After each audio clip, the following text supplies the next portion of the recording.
Fala pessoal, professor Rodrigo aqui de novo.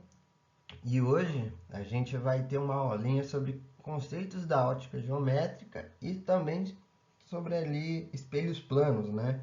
Que é a primeira parte já quando a gente for tratar de espelhos, tá?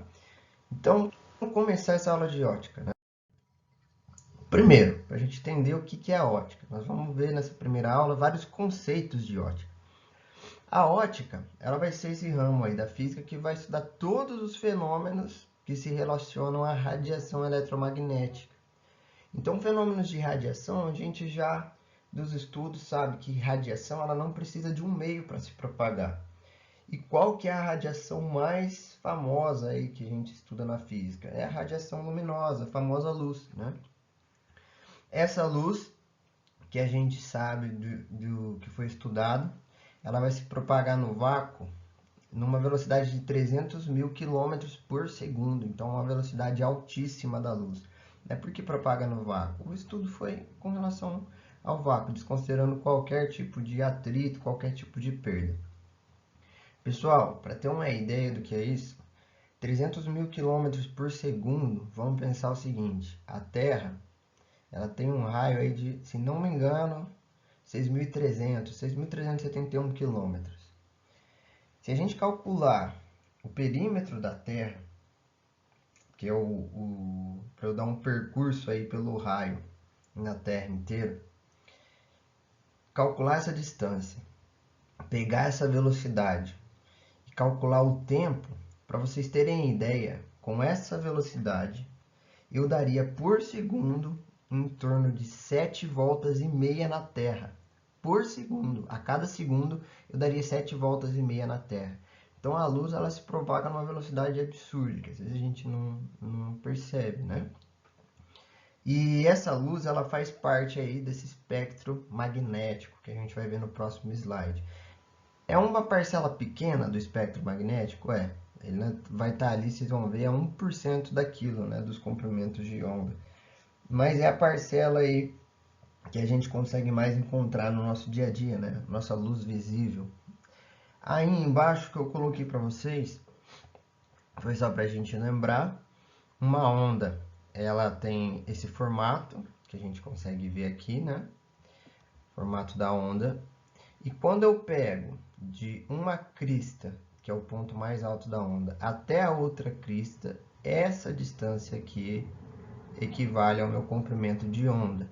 Vamos lembrar então, se eu tenho uma velocidade aqui, ó, fixa da luz de 300 mil quilômetros por segundo, quanto maior o meu comprimento, maior vai ser o meu período. Qual que é o período? É o tempo que minha onda demora para chegar daqui até aqui, ó.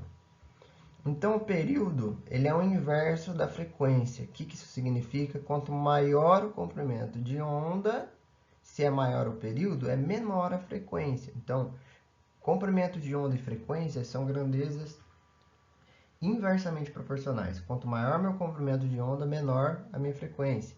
E assim vice-versa, tá bom? Olha o que eu coloquei aqui também. A equação de velocidade, quando eu for trabalhar na luz, ela pode ser muito bem conectada à equação de velocidade no movimento retilíneo uniforme. Movimento retilíneo uniforme, o que eu tinha? Variação do espaço dividido pela variação do tempo, daria minha velocidade.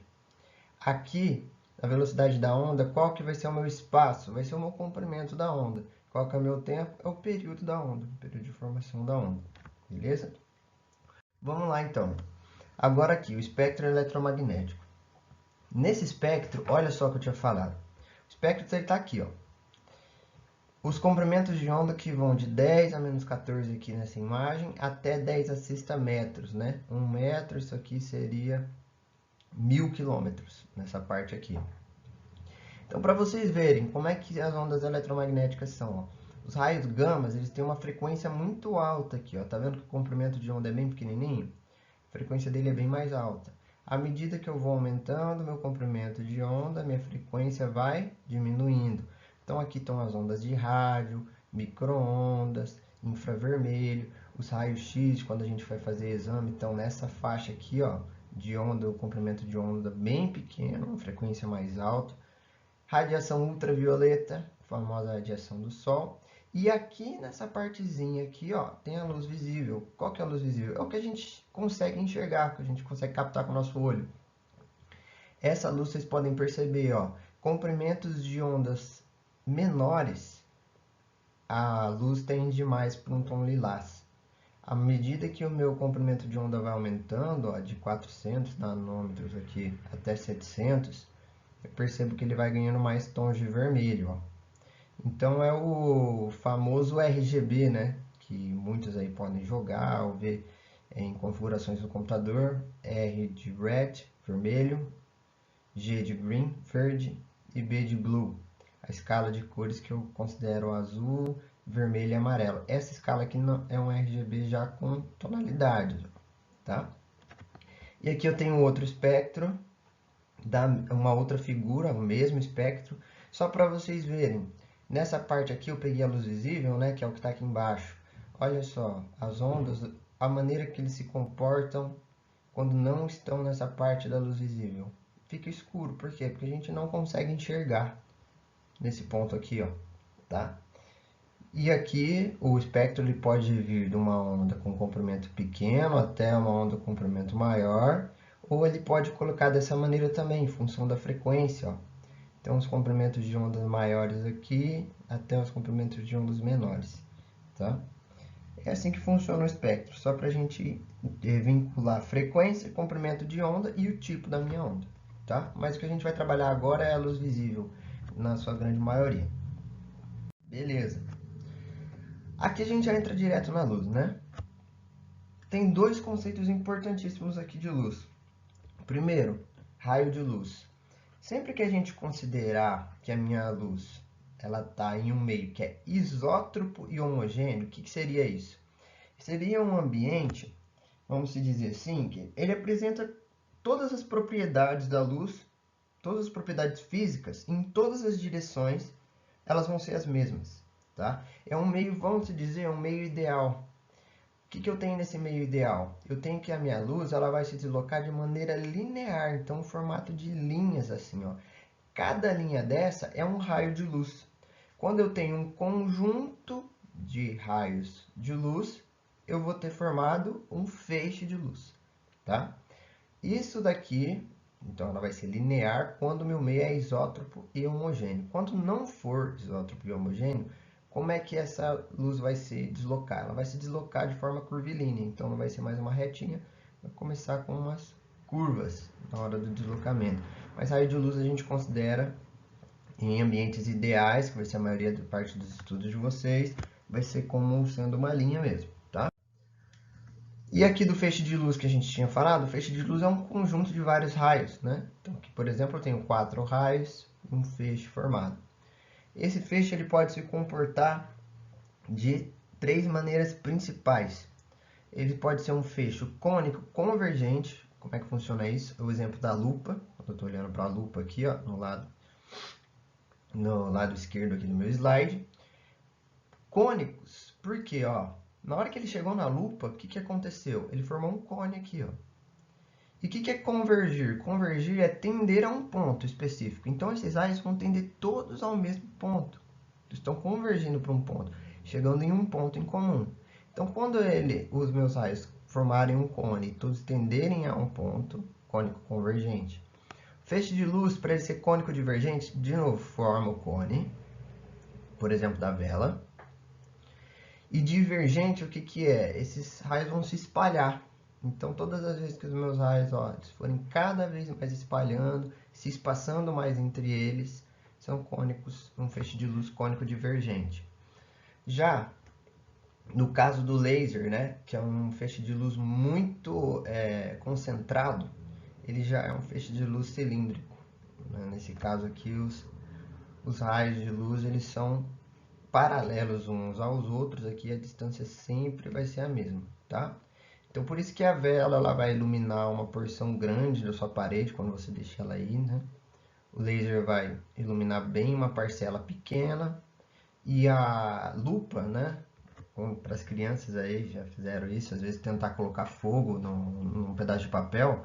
A lupa quando você pega a luz solar, você direciona ela no papel, por que que pega fogo ali depois de um certo tempo? Porque todos os feixes de luz são direcionados para o mesmo ponto. Esse ponto começa a aquecer muito aqui, né? Então eles vão convergir, certo? Então são os 3 tipos aí de feixes de luz. Meios de propagação. Olha como é que a luz pode propagar. Vamos imaginar o seguinte, quando você está na piscina, você acabou de limpar a piscina, né? Se você limpou ainda, você vê lá na hora que você colocou o produto, saiu toda a sujeira, limpou. Você olha e fala assim, nossa, tá linda essa água, tá cristalina, eu consigo ver até o fundo, perfeita a imagem, né? O que seria nesse caso? Seria um meio de propagação bem próximo do transparente. Transparente eu consigo enxergar através aqui, ó, tem a passagem completa da luz e eu consigo ter uma visualização detalhada do meu objeto que está através desse meio aqui. Já o translúcido seria quando a piscina já está um pouquinho suja, você consegue ver no fundo um pouquinho embaçado, né? Esse translúcido aqui ele dificulta um pouco a passagem de luz, mas dá para ver ainda o objeto, dá para ter uma visualização que não é muito detalhada daí. Nesse caso aqui, pessoal, a gente pode encontrar um vidro, às vezes um vidro de uma espessura bem pequenininha. O próprio ar é um meio transparente, porque a gente consegue enxergar perfeito por ele, com detalhes, né? Já o translúcido seria aqueles vidros foscos que colocavam em janela, né? Que dificultava a visão da pessoa quando estava de fora. Ou o papel manteiga mesmo, que você iluminar ele, papel manteiga, você consegue enxergar um pouquinho do que está atrás dele, mas fica muito embaçado. Isso é o meio translúcido.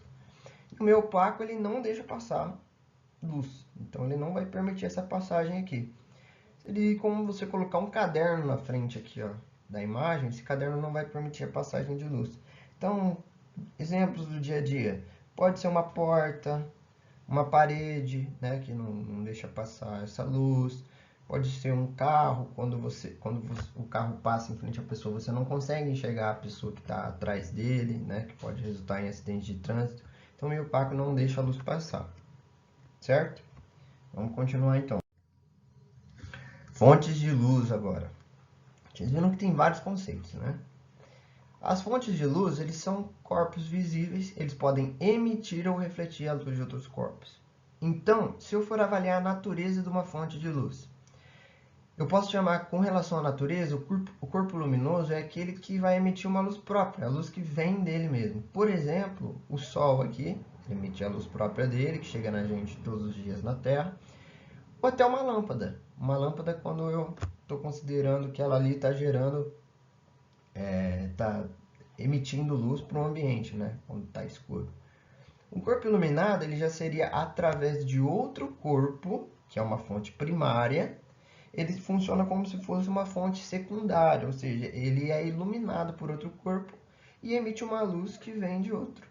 Então, por exemplo, o exemplo mais comum aí é a Lua, né? Que ela vai emitir a luz e a nossa noite aí tem dias que a noite fica bem clarinha, né? Que a gente sente, nossa, como tá claro, como tem dias que tá mais escuro. Isso depende do jeito que é emitida a luz na Lua ali. Então ela funciona como uma fonte secundária ou um corpo iluminado. Se eu for avaliar a dimensão, a fonte de luz ela pode ser pontual ou extensa. Vou começar pelo extensa. O extenso é quando eu não vou desprezar a dimensão da minha fonte de luz. Por exemplo, o Sol é gigantesco, então não tem como eu considerar ele um ponto só. Ele é um corpo extenso e a iluminação dele vai ser, né, por todo o corpo dele.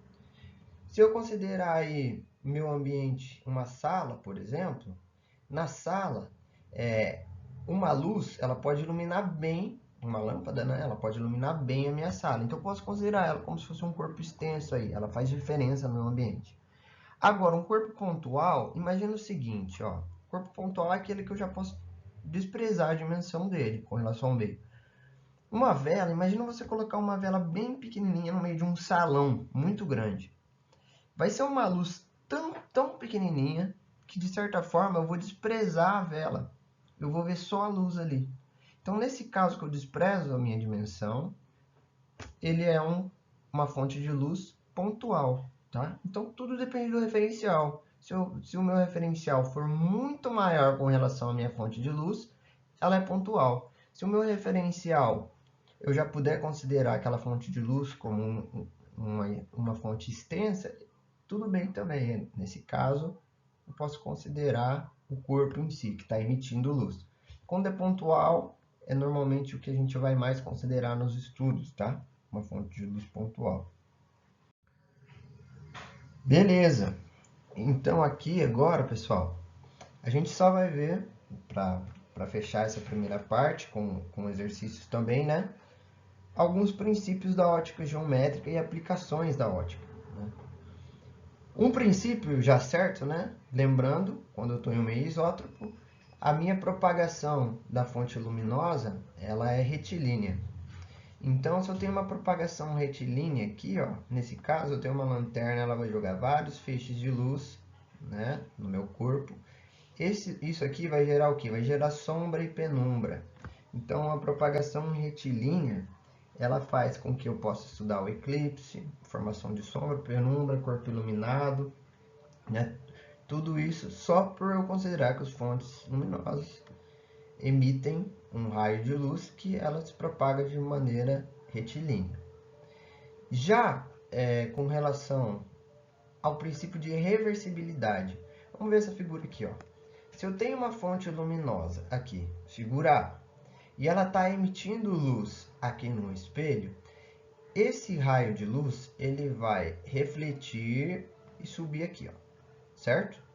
O que a reversibilidade fala? Se eu pegar um raio de luz aqui, ó, e emitir na mesma direção deste raio de luz de chegada, ele vai bater no espelho, se os espelhos forem polidos, lógico, e vai ter o mesmo caminho, só que de maneira reversa, tá? Então, o raio de luz, ele pega o mesmo caminho. Se a angulação for igual na ida, na volta também vai ser o mesmo caminho pela angulação, tá?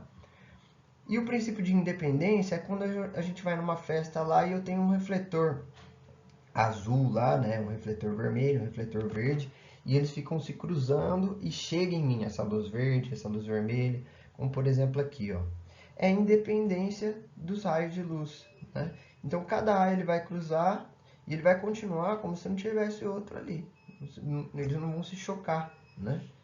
Então, esse raio de luz 1 aqui, ó, se ele está indo nessa direção, ele vai chegar aqui, e o 2 também. Um não vai bater no outro como se fosse no espelho e refletir. Eles são independentes, um vai atravessar o outro, tá bom? Aplicações agora.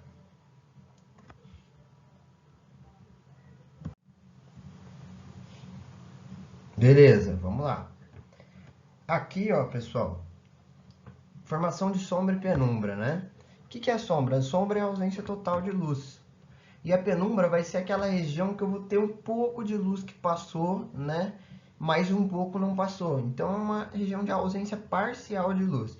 Então, se eu tenho uma fonte luminosa aqui, que eu tenho um corpo, certo? Na hora que eu iluminar esse corpo, vai ter uma região aqui que eu não vou ter nada de luz, que é a minha região de sombra. Vai ter uma região que eu vou ter um pouco de luz, que é a região de penumbra. E o resto é a região iluminada, tá? Então, a penumbra, normalmente, ela vai ter uma tonalidade entre o iluminado e a sombra. A sombra vai ser a parte mais escura, iluminado vai ser a parte mais clara da minha imagem aí, tá? Professor, como é que eu sei da formação de sombra e penumbra, né? Exatamente como está aqui, ó. Se eu quiser, de uma maneira simples, ver a região que tem sombra e penumbra, ó, eu pego dessa parte de cima, traço uma linha que bate na parte de baixo do meu corpo em estudo e uma que bate na parte de cima, e continuo com essa linha aqui, ó, tá? Da mesma forma, na parte de baixo da minha fonte luminosa, eu vou traçar um raio para cima, que bate na parte superior do objeto, e na parte inferior. Essa parte central aqui, ó, menor, vai ser de sombra, e as partes de fora vão ser de penumbra, tá? Por que é circular? Porque o meu objeto aqui é circular. Então, a imagem aqui vai ser circular também, tá? Outra coisa, eclipses, né? O eclipse solar, que é o primeiro aí, quando tá Sol, Lua e Terra. Olha aqui, ó, formação de sombra, formação de penumbra e iluminação.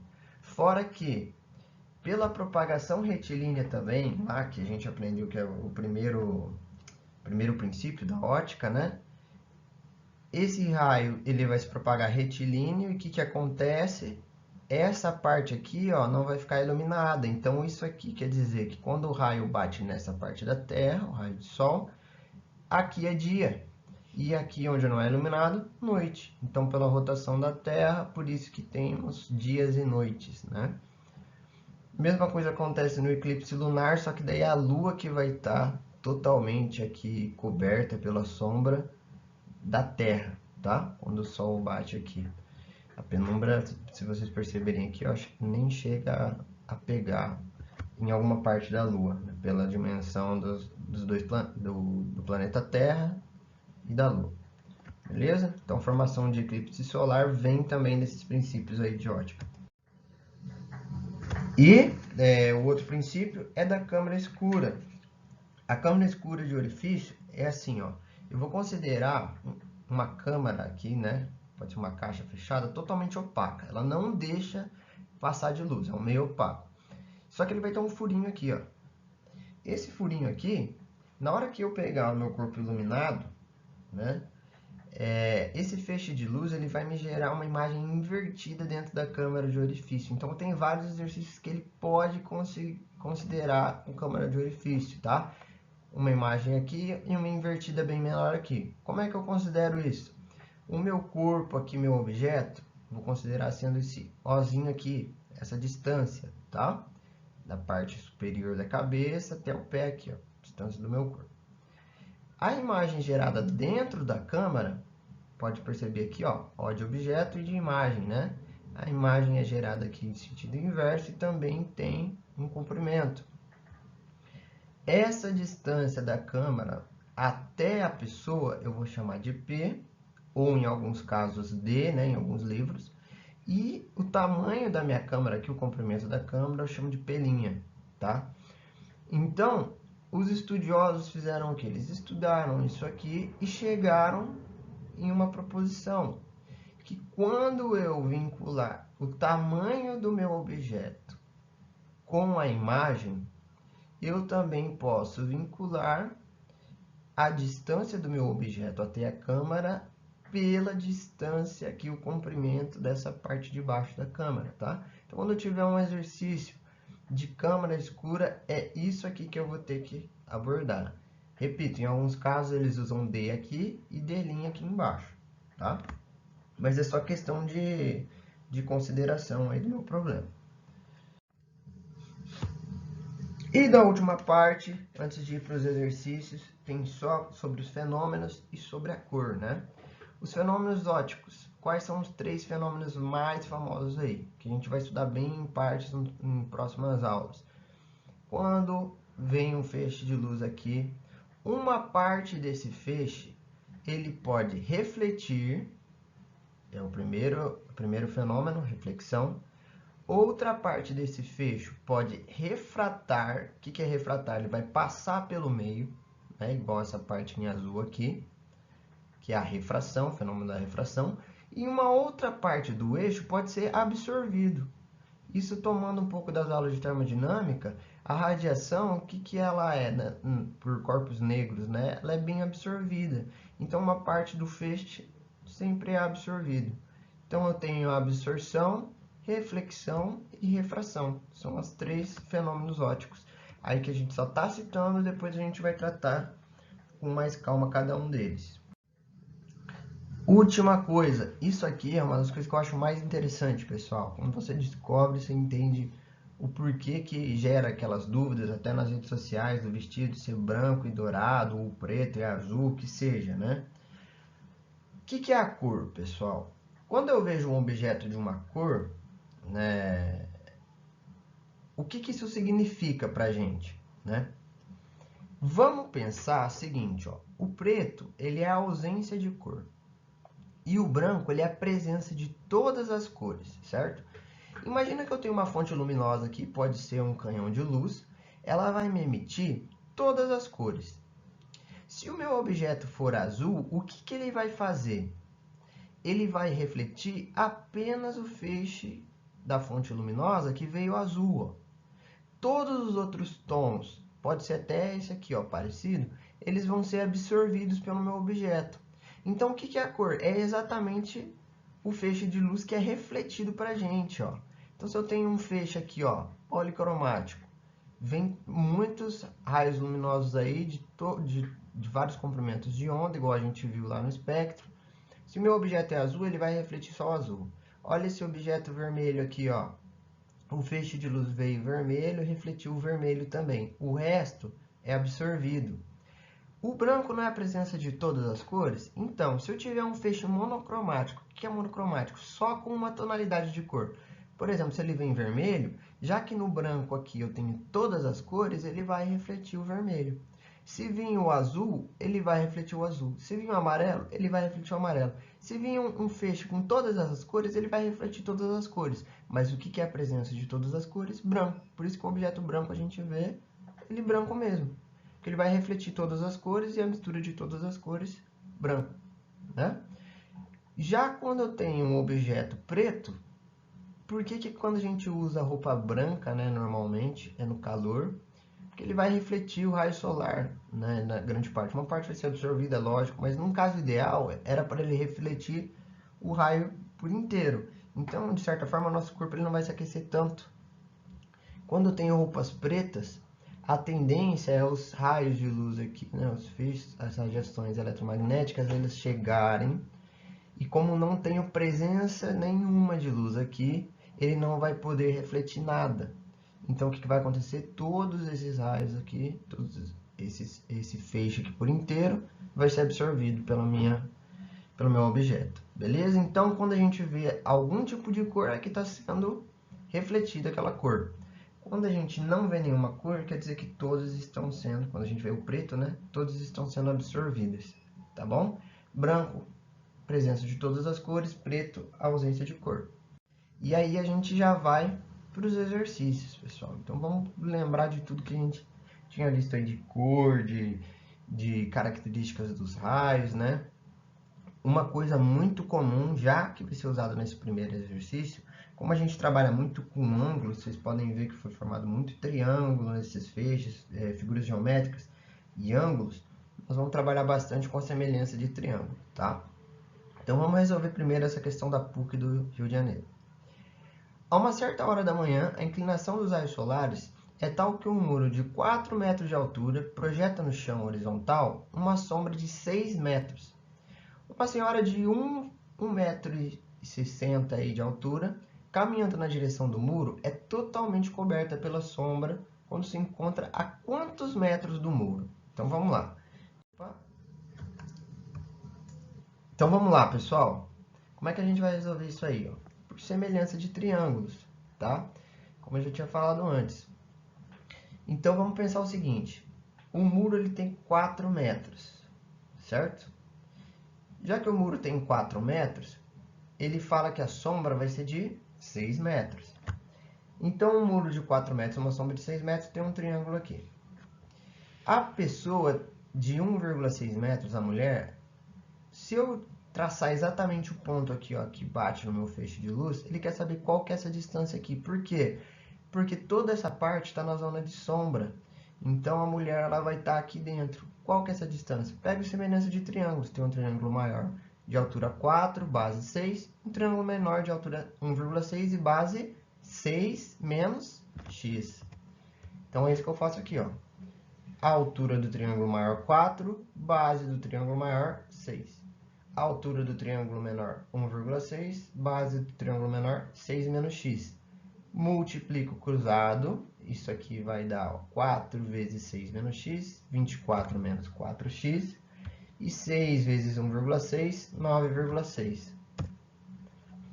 Isolando 4x aqui, ó, eu vou chegar que 4x é igual a 14,4, e aí o meu x é só dividir 3,6 metros. Então, resposta certinha aí para o meu problema. 3,6 metros é essa distância que a mulher tem que estar do muro para ela ser totalmente coberta pela sombra, tá?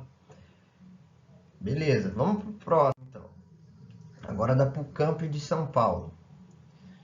Quando um objeto O é colocado a uma distância D de uma câmara escura, olha a câmara escura aparecendo aí, forma-se uma imagem de altura I. Beleza, igual a gente aprendeu. O mesmo objeto é aproximado 6 metros dessa câmara e nota-se a formação de uma imagem de altura 3i. O valor de D em metros é... Então, o que ele quer saber? Olha lá. No primeiro caso, eu vou considerar a minha câmera aqui, né? O objeto de altura O aqui e a imagem de altura de tamanho I aqui, altura I. A distância do objeto até a câmera é D e a distância da câmera aqui, o comprimento dessa parte de baixo da câmera, a base da câmera, é D', certo? Isso na primeira situação. O que acontece na segunda? Na segunda, ele vai aproximar 6 metros. Então, o que vai acontecer? É a minha distância antiga menos 6 metros. Ele chegou mais perto por 6 metros. E ele falou que a minha imagem agora é 3i. É 3 vezes maior que a imagem anterior. A minha câmera ela vai aumentar o tamanho dela? Não, ela continua a mesma coisa. Eu só aproximei meu objeto. Então, o que eu posso considerar? No primeiro caso, o que eu tinha? Lá daquela minha consideração sobre câmera escura, lá que a gente viu na teoria. Tamanho e altura do objeto pela altura da imagem é a mesma coisa, eu posso considerar igual a distância do objeto até a câmera dividido pela base da câmera. No segundo caso, o que eu tenho? Olha lá, meu objeto continua com a mesma altura, só que agora a minha imagem vai ser 3 vezes a anterior. A minha distância aqui, ó, o D, agora vai ser D menos 6. E o meu tamanho da base aqui da câmera continua sendo D'. Então, se eu vincular aqui, ó, se eu pegar esse 3 e passar aqui para cima, ó, multiplicando, o que eu chego? O por I igual a 3D menos 18 por D'. Olha só, eu tenho O por I, que é isso aqui, e O por I, que é isso aqui, que eu posso fazer igual a essas duas partes. Olha como é que vai ficar. D sobre D' igual a 3D menos 18 sobre D'. Corto os dois D', vou isolar o D até chegar na resposta final, que é de 9 metros. Beleza? Então, o que aconteceu aqui, né? A distância inicial era de 9 metros. E aí, na segunda parte, ele aproximou 6 metros, então a distância ficou de 3 metros. Resposta final, D igual a 9 metros. Agora, para terceiro exercício. Vamos lá. Uma almofada listrada nas cores vermelha e branca é colocada em uma sala escura e iluminada com luz monocromática azul. As listras vermelhas e brancas são vistas como? Então, olha lá. A almofada ela tem cor vermelha e branca. Vamos lembrar, branco tem todas as cores e vermelho, só vermelho mesmo.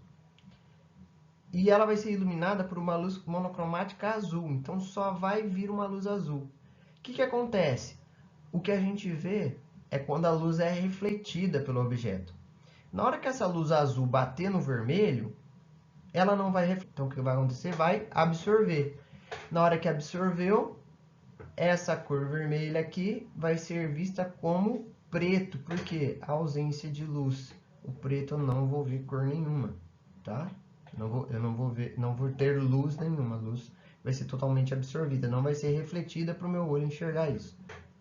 Na hora que essa minha luz monocromática azul bater na parte branca, a branca não tem a presença de todas as cores? Então, por ter presença de todas as cores, essa luz azul vai encontrar a luz azul presente nessa parte da branca e vai se refletir. Então, a parte que era branca, eu vou enxergar agora como azul. A parte que era vermelha, o que vai acontecer? Azul com vermelho vai absorver, não vai ter cor, fica preto. Então, a parte que era vermelha vai ficar preto e a parte que é branca vai ficar azul. Então, a resposta certa, pretas e azuis, letra D, tá? Lembra disso, luz a gente vai enxergar quando ela é refletida, quando tiver uma fonte de luz que emita a luz na mesma tonalidade que o meu objeto, tá? Que é a cor do meu objeto. Beleza, pessoal. Então, essa primeira parte a gente viu sobre cores, a gente viu sobre fizemos um exercício da câmara de orifício e fizemos um exercício aí de luz em geral. Agora, para fechar a parte teórica da aula, espelhos planos, tá? Nessa parte a gente já vai começar a ver a reflexão de uma maneira um pouquinho mais aprofundada, tá? O que é reflexão? Vamos lembrar. Reflexão é quando um raio de luz chega, ele vai bater numa superfície. Se essa superfície for totalmente polida, for perfeita, né? Polida aí, o que vai acontecer? Da maneira que o raio bateu aqui embaixo, ele vai ser refletido na mesma angulação. Então, esse ângulo I vai ser igual a esse ângulo R aqui, tá? Quando eu gero uma normal superfície, ambos raios e a normal são coplanares, meu raio vai bater aqui e vai ser refletido na mesma angulação com que ele bateu aqui no início. Se eu não tiver uma superfície polida, o que vai acontecer? O meu raio de luz aqui incidente, ou o meu feixe, né, que nesse caso aqui, ele vai bater na superfície e vai refletir também, só que vai ser uma reflexão difusa, porque não é polido. O que vai acontecer? As angulações vão começar a se alterar. Qual que é o caso que a gente mais estuda? Praticamente só esse aqui, ó, superfícies totalmente polidas, tá? Que é o que a gente vai focar na aula de hoje. Então, eu tenho aí duas leis da reflexão de luz. O raio incidente e refletido e a reta normal são todas coplanares, ou seja, estão todos no mesmo plano aqui, ó. E esse raio incidente, se ele bate numa superfície que é totalmente polida, que é ideal para o meu estudo, ele vai se refletir com uma angulação igual. Então, o ângulo I aqui vai ser igual ao ângulo R, tá bom? O espelho plano, ele é uma característica assim muito diferenciada quando a gente vai estudar ótica, né? Ele é muito estigmático, como se fala, né? Único e é sempre estigmático. Por quê? Ele é um espelho, né? Que ele vai refletir para a gente uma imagem muito fiel ao que é o objeto mesmo. Então, qual que são características desse espelho? Se o meu objeto ele tem uma altura aqui, ó, certa, o meu espelho plano ele vai conseguir gerar uma imagem que é da mesma altura do meu objeto real. Além disso, o que vai acontecer? Ó? Se ele gera da mesma altura do meu objeto real, ele também, a imagem, né, para o espelho, ela vai ter a mesma distância que do objeto real para o espelho. Então, ele é tão perfeito assim na parte de considerar a minha imagem do real, do objeto real para a imagem que é gerada, que vamos dizer que ele é muito simétrico, né? Essas distâncias aqui vão ser iguais sempre, considerando o meu espelho, e o meu objeto vai ter uma altura igual à imagem, que eu enxergar a imagem aí, tá? Como é que eu faço, né? Quando eu estou enxergando aqui, ó, na verdade é o raio de luz que chega, incide no objeto, e aí ele vai refletir, e ele vem para o nosso olho aqui, certo? Aqui, se eu fizer a transposição aqui, ó, passar para o outro lado uma linha pontilhada desses raios luminosos que chegam no meu olho, vocês vão ver que eles vão gerar a altura exatamente igual ao do objeto. Por quê? O raio, na hora que ele chegou, bateu no espelho plano totalmente polido, ele vai refletir na mesma angulação. Então, exatamente por refletir na mesma angulação, que é gerada uma imagem tão fiel ao meu objeto real. Então, guardem, sempre essas distâncias vão ser iguais, do objeto à imagem, e a altura dos dois também vão ser iguais, tá? Aqui é só a imagem, meio que eu pego essa aqui e viro o meu espelho, deixo ele na horizontal, é a mesma coisa, ó. As distâncias entre o objeto, que é o P aqui, ó, e a imagem, que é o P', são as mesmas distâncias, D vai ser igual a D'.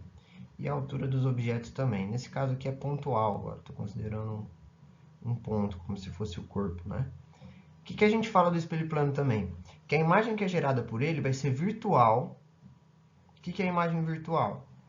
ela vai ser formada através do processo de prolongamento de raios luminosos refletidos. Então, ó, aqui o meu raio não refletiu para ir no meu olho. Se eu fizer o prolongamento do raio refletido, ó, minha imagem é gerada aqui, virtual.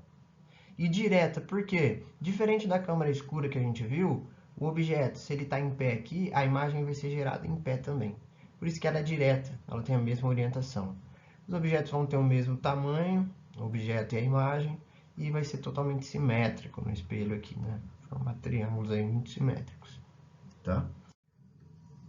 Qual que é o campo visual que eu consigo ter aí, a região que eu consigo enxergar, tá? O observador aqui ele vai estar olhando para o meu espelho e exatamente, né, na angulação aqui, ó, que o meu feixe luminoso está chegando no olho, o raio incidente e refletido tem que ter a mesma angulação, quando eu considero normal, tanto na parte superior quanto na parte inferior do espelho, na hora que pegar esses raios aqui, ó, e gerar a angulação correta deles, exatamente aqui é a minha zona que eu vou conseguir enxergar a imagem do espelho, tá? Então, o que tiver aqui, ó, se você tiver numa sala com espelho, você não vai conseguir enxergar. Mas o que tiver aqui, você vai conseguir enxergar. Então, dependendo, né? Em alguns casos, assim, quando você vira um pouquinho a cabeça, você está mudando um pouco a direção com que esses raios chegam no seu olho, e aí você consegue enxergar imagens em campos visuais diferentes do anterior, tá? Mas aí, esse campo visual vai servir para quê, principalmente no exercício? Para essa parte. É muito comum esse tipo de exercício. Calcular aí o tamanho do espelho e a altura do espelho para se ver o corpo inteiro do outro lado, né? Então, vamos considerar o seguinte, ó, que tem uma pessoa aqui e ela tem uma altura Hzão. A altura do chão até o olho da pessoa, que é onde a gente vai receber os raios luminosos, é o Hzinho, certo? A distância da pessoa até o espelho é P. E aí eu vou ter minha imagem gerada aqui, ó. A distância da imagem até o espelho vai ser P'. Só que o que a gente sabe dos espelhos planos? Que essas distâncias são iguais, né? Então, o meu P vai ser igual a P', certo?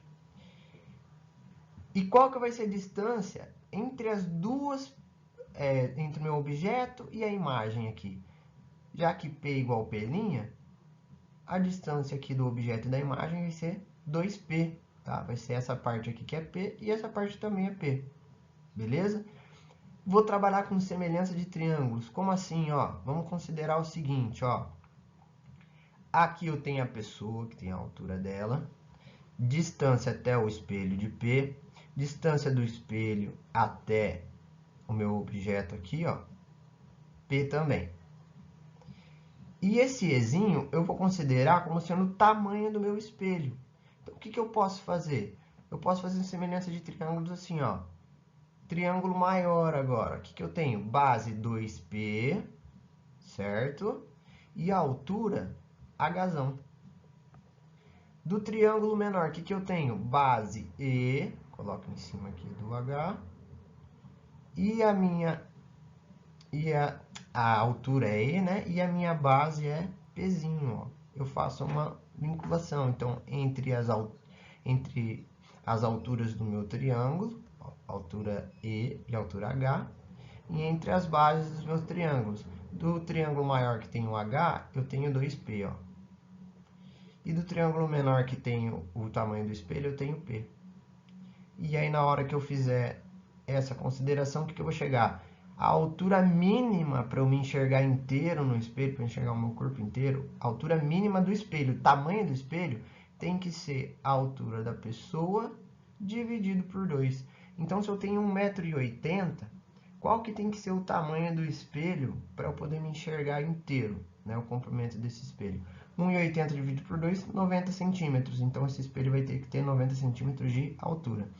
O mesmo vale para o outro triângulo, aqui agora embaixo, ó, que tem os 2P's. Esse Bzinho aqui vai ser a altura do chão até onde eu vou colocar o espelho. E eu tenho um triângulo maior, que daí vai ser a altura até o meu olho aqui, ó, até onde eu estou enxergando.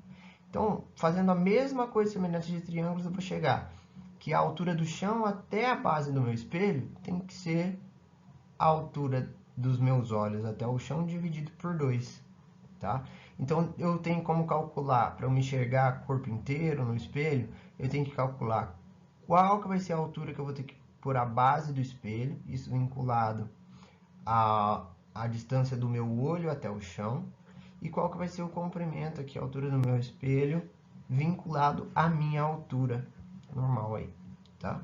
A gente vai fazer um exercício depois que vai explicar bem isso aí, vai conseguir passar para vocês uma ideia de como resolver exercício assim. A última coisa da aula de hoje é quando eu tenho uma associação de espelhos planos, tá? Nesse caso aqui eu tenho dois espelhos, ó. O que eu posso falar? Tem uma formulinha que é essa aqui, ó. O número de imagens geradas, ela vai ser 360 dividido pela angulação que eu tenho entre os meus espelhos, menos 1. Como assim, ó? Se eu pegar dois espelhos planos e deixar eles a 90 graus, igual tá aqui, ó, e igual tá nessa imagem, eu vou conseguir enxergar 3 imagens do meu objeto. Por quê? 360 dividido por 90 dá 4. 4 menos 1, 3 imagens. 3 imagens em um objeto são 4 elementos, tá? Então, o Nzão aqui é o número de imagens, o alfa é a angulação que eu tenho entre os meus espelhos, e aí é só eu fazer essa equaçãozinha aqui, eu consigo descobrir o número de imagens. Então, a mesma coisa daqui, ó. Se eu tenho um objeto e ele chega num espelho plano, com 90 graus de abertura, dois espelhos com 90 graus de abertura, o que vai acontecer? Eu vou ter uma imagem exatamente do objeto refletindo no meu espelho 1. Eu vou ter uma imagem do meu objeto que refletiu no espelho 2, foi para o espelho 1 e voltou para o meu olho, que é essa aqui. E eu vou ter uma imagem do espelho 2, que refletiu no espelho 2 e foi no meu olho, que é essa aqui, tá? Então, para calcular é só lembrar dessa formulinha aqui. Vamos fechar essa aula então? Mais 3 exercícios? Um sobre cada uma dessas últimas coisas que a gente viu? Então vamos lá, ó. Primeiro exercício da UFJF de Minas Gerais. Manuela deve comprar um espelho para instalar em seu quarto. Ela pretende comprar um espelho que permita ver sua imagem completa refletida nele. Sabendo que Manuela tem 1,70 m de altura e que seus olhos estão a 1,55 m do chão, ajude a realizar a escolha calculando o que se pede. Então, primeiro ele quer saber o quê? A altura máxima em relação ao solo, onde pode ser colocada a base do espelho. Então, vamos lá, a Manuela tem 1,70 m e do olho dela até o chão, 1,55 m. Beleza, pessoal? Letra A agora, hein? Vamos calcular a máxima altura em relação ao solo, onde pode ser colocada a base do espelho. Então, vamos lembrar da imagem, ó. Aqui tem a moça, ela tem 1,55 m de altura até os olhos. Por que eu peguei essa altura dos olhos? Porque o que a gente quer saber é essa alturinha aqui, ó, do chão até o espelho, né? Que é a máxima altura em relação ao solo, onde pode ser colocada a base do espelho. Então, vamos lembrar lá da teoria de espelhos, para ela se ver inteira, o que ela precisa fazer para calcular essa alturinha aqui até a base do espelho? É pegar a altura até os olhos dela, essa distância aqui, e dividir por 2. Então, se a distância até os olhos é 1,55, eu divido por 2, cheguei no valor aqui de 0,775 metros. Letra A resolvida facinho assim, tranquilinho. Letra B agora. Na letra B, é a mínima altura em relação ao solo, onde pode ser colocado o topo do espelho. Então, o que ele quer avaliar agora? Ele quer essa altura aqui, do chão até a base, mais o tamanho do meu espelho, a altura do meu espelho. O que eu preciso fazer, então? Eu preciso achar quanto vale essa altura aqui do meu espelho, tá? A altura do meu espelho, eu calculo com relação à altura da pessoa. Então, ela tem 1,70. Se ela tem 1,70, quando eu divido por 2, a altura do meu espelho tem que ser 0,85 metros, para ela poder se enxergar por inteiro, tá? Para saber, então, a mínima altura em relação ao sol, onde pode ser colocado o topo do espelho, isso aqui é o mínimo que o espelho tem que ter para ser visto por inteiro. Então, o que eu faço? Eu pego essa altura aqui do chão até a base do espelho, que eu já calculei na letra passada, 0,775 metros, e somo com a altura que o espelho tem que ter no mínimo, que é 0,85. Então, 1,625 metros é a resposta.